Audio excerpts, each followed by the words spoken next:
Bonjour et bienvenue au Club Panéo, le rendez-vous des amateurs de pain maison.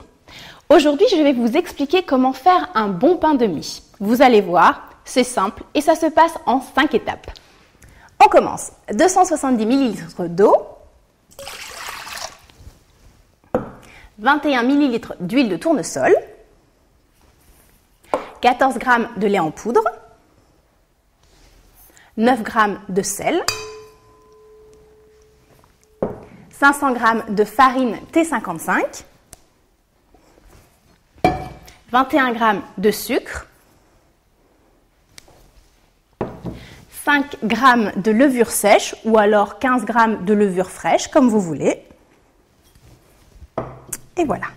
Vous avez vu, j'ai mis les ingrédients un à un dans la cuve de mon robot en respectant cet ordre. En mettant les liquides en premier, la farine se mélange beaucoup plus facilement et la pâte sera donc beaucoup plus homogène et ça évite que ça colle à la cuve. Je ne mets pas trop de sel, juste la dose nécessaire pour le goût. Après avoir mis tous les ingrédients dans la cuve de mon robot, je pétris avec le crochet jusqu'à l'obtention d'une pâte lisse et homogène. Elle ne doit pas adhérer aux parois du bol, c'est pour cela que je dois respecter l'ordre des ingrédients de la recette.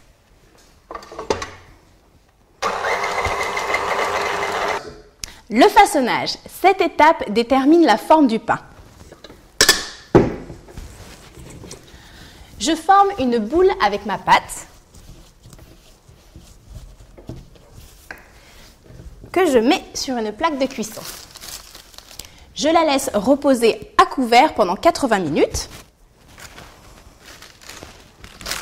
La pâte doit environ doubler de volume.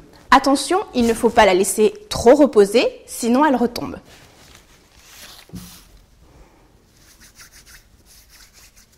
Je mets ma pâte dans le moule à pain de mie.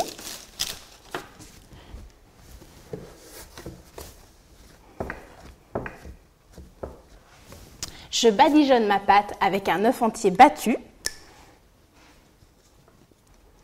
Cela va lui donner un aspect doré et croustillant.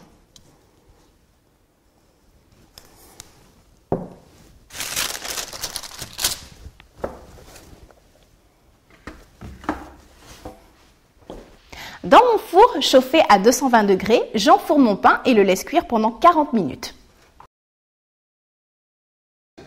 Le pain de mie est idéal pour les sandwichs, les goûters, les toasts. Grillé, il accompagnera idéalement vos petits déjeuners. Moi, ce que je préfère, c'est avec de la pâte à tartiner. Suivez les conseils de Club Panéo pour réussir à coup sûr vos pains, pizzas ou brioches. Sachez qu'il y a encore de nombreuses recettes à découvrir sur le site clubpaneo.com. Je vous dis à très vite.